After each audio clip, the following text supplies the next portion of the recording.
अरे सभी, जल्दी से तैयार हो जाओ, आज डॉक्टर से रूटीन चेकअप के लिए अपॉइंटमेंट है। अमन ने किचन में काम कर रही अपनी पत्नी को कहा। अरे बेटा, मुझे कल अमन ने बताया था और मैं बिल्कुल भूल गई। तुम अभी भी यहाँ खड़े होकर क्या कर रही हो? जाओ जल्दी से तैयार होकर आओ। सरोज जी ने अपनी बहू सवी के हाथ से करछी लेते हुए कहा।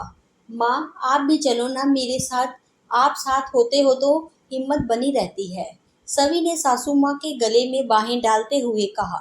नहीं बेटा, तुम होकर आओ, तब तक मैं लंच तैयार कर लूंगी। आते आते तुम्हें भूख भी लग जाएगी और ऐसे समय में ज्यादा देर तक भूखे रहना सही नहीं है। सरोज जी ने सवी के सिर पर हाथ फेरते हुए कहा। सवी तैयार होने के लिए अपने रूम में चली गई। उधर अमन और उसके पापा विक्रम जी बातें कर रहे थे। अमन, डॉक्टर से सारी बात हो गई? तुम पहले सोनोग्राफी करवा लेना बहू की। यदि होने वाली संतान बेटी है तो बाकी तो तुम समझ ही गए होंगे। इस घर की परंपरा टूटने नहीं देंगे। यहाँ पर हमेशा पहली संतान बेटा ही हुई है। बहू को समझाना अब तुम्हारी जिम्मेदारी है, विक्रम जी ने कहा। जी पापा, आप निश्चिंत रहिए, इस घर की परंपरा बनाए रखना अब मेरी जिम्मेदारी है, अमन ने कहा। यह हुई ना मर्दों वाली बात। मुझे तुम पर नाज है बेटे। चलो जल्दी निकलो, कहीं देर ना हो जाए। विक्रम जी ने सभी को आते देखकर तुरंत बात पलट दी। सभी और अमन हॉस्पिटल के लिए निकल गए। हे भगवान, तूने फिर मुझे उसी दोराहे पर लाकर खड़ा कर दिया। पहले तो मैं मजबूर पत्नी थी जो अपने पति और ससुराल वालों के खिलाफ जाने की हिम्मत नहीं जुटा सकी। अपने ही हाथों से एक नहीं, दो दो बार अजन्मी बच्चियों को मार डाला। लेकिन इस बार यह सास मजबूर नहीं है, मजबूत है। अपनी बहू के साथ ऐसा कुछ नहीं होने दूंगी, सरोज जी ने अपने आप से कहा। सरोज जी नन्ही एनजीओ की संचालिका मिताली जी को फोन लगाती है। सरोज जी को उनकी एक दोस्त ने इस एनजीओ के बारे में बताया था। सरोज जी को जैसे ही अपनी बहू के गर्भवती होने का पता चला था, तब से वह इस एनजीओ के संपर्क में थी। मिताली जी ने उन्हें निर्देश दिए थे कि जिस दिन उनका बेटा बहू की सोनोग्राफी करवाने और लिंग जांच करवाने के लिए लेकर जाए, वह उस दिन तुरंत उन्हें सूचित करे। सरोज जी ने मिताली जी को फोन किया और उनसे बात की। मिताली जी ने कहा, सरोज जी, हमारे पास दो तरीके हैं और क्योंकि आप भी एक माँ हैं, इसीलिए मैं आपको बिना किसी अंधेरे में रखे सब कुछ पहले ही बता देना सही समझती हूँ। मिताली जी, मैं तो बस इतना चाहती हूँ कि मेरी बहू को उस पीड़ा से ना गुजरना पड़े जिससे मैं गुजरी थी। सरोज जी ने कहा, अगर हम पुलिस की मदद से क्लिनिक पर जाते हैं तो आपके बेटे को भी पुलिस गिरफ्तार करेगी, साथ ही डॉक्टर पर केस चलेगा। तब तक आपको भी कोर्ट में बयान आदि के लिए जाना पड़ेगा। डॉक्टर काफी शक्तिशाली और पहुंच वाला है, तो हो सकता है कि आपको बाद में परेशान भी करे।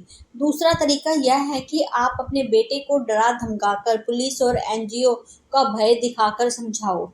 आप चाहो तो डॉक्टर को भी धमकी दे सकती हैं। वैसे भी एक केस कम हो जाने से उसकी आमदनी पर तो कोई फर्क नहीं पड़ेगा, लेकिन अगर पुलिस केस बना तो उसका पैसा और समय दोनों ही खर्च होगा। मुझे आप 10 मिनट दीजिए सोचने के लिए, सरोज जी ने कहते हुए फोन रख दिया। अमन की तो इसमें गलती नहीं है, वह तो अपने पापा के पद चिन्हों पर चल रहा है। गलती तो मेरी है जो मैं मेरे बच्चे में सही समझ विकसित नहीं कर पाई। वैसे भी मुझे महान नहीं बनना, बस अपने घर को हत्याओं के बोझ से मुक्त करना है। पुलिस और कोर्ट के मामलों में पढ़कर कुछ हासिल नहीं होने वाला है।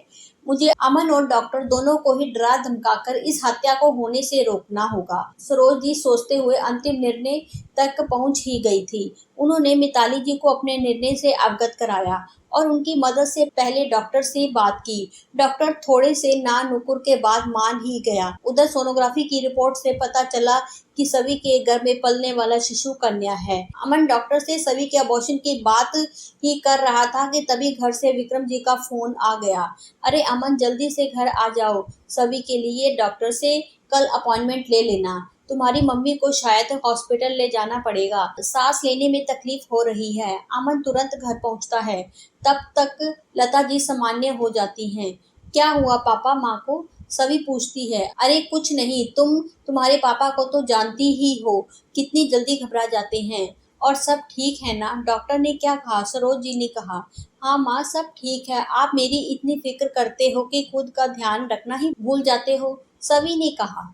जाओ बेटा, खाना खाकर कुछ देर आराम कर लो, सरोज जी ने कहा। सभी अपने रूम में आराम करने चली जाती है। अमन विक्रम जी को हॉस्पिटल में जो भी हुआ सब बताता है। विक्रम जी कहते हैं, ठीक है, कल जाकर अबॉर्शन करवा लेना। विक्रम जी की बहन कांता भी शाम को सरोज जी के हाल चाल पूछने आ जाती है। कांता को भी जब पता चलता है कि सभी के घर में पलने वाला शिशु लड़की है, वह भी अपने भाई का ही साथ देती है और कहती है कि मुझे तो बच्चियां फूटी आंख नहीं सुहाती, पता नहीं क्यों पैदा हो जाती हैं, गर्भ में ही मार दो तो सही रहेगा। सरोज जी कब से उन सबकी बातें सुन रही थी। उन्होंने सबको दो टूक बोल दिया, इस घर में अब पुरानी कहानी नहीं दोहराई जाएगी। मेरी पोती को कोई भी जन्म लेने से पहले मारने की जरूरत भी नहीं करना, नहीं तो मुझसे बुरा कोई नहीं होगा। सरोज, तेरी जुबान तो कतरनी की तरह कब से चलने लग गई है। अभी तो घर के फैसले लेने के लिए विक्रम है और मैं हूँ। तू इन सब के बीच में मत पड़। इस घर में पहली संतान लड़की पैदा नहीं हो सकती, कांता ने कहा। वाह दीदी, तुम तो अभी भी इस घर के फैसले ले सकती हो। मुझे क्या अभी तक भी हक नहीं मिला इस घर के फैसले लेने का? अगर अम्मा जी भी ऐसा ही सोच लेती तो अच्छा होता। कम से कम तुम तो अपने भाई का साथ देने के लिए यहाँ नहीं होती।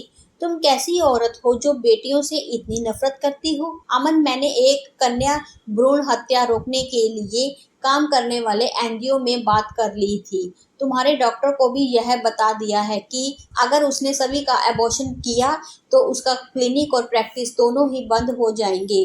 तुम अपने मंसूबों में कामयाब नहीं हो सकोगी। सरोज जी ने बात समाप्त की। तीनों के तीनों मजबूर से मजबूत होती हुई सरोज जी को बुत बने खड़े होकर देखते रह गई। दरवाजे के पीछे खड़े होकर सब सुन रही सभी दौड़कर सरोज जी के गले लग जाती है। उम्मीद करती हूँ ये स्टोरी आपको पसंद आई होगी। हमें अपनी राय ज़रूर बताएं। कहानी पसंद आई हो तो चैनल को लाइक, कमेंट्स और शेयर ज़रूर करें। चैनल पर आप नए हैं तो चैनल को सब्सक्राइब ज़रूर करें।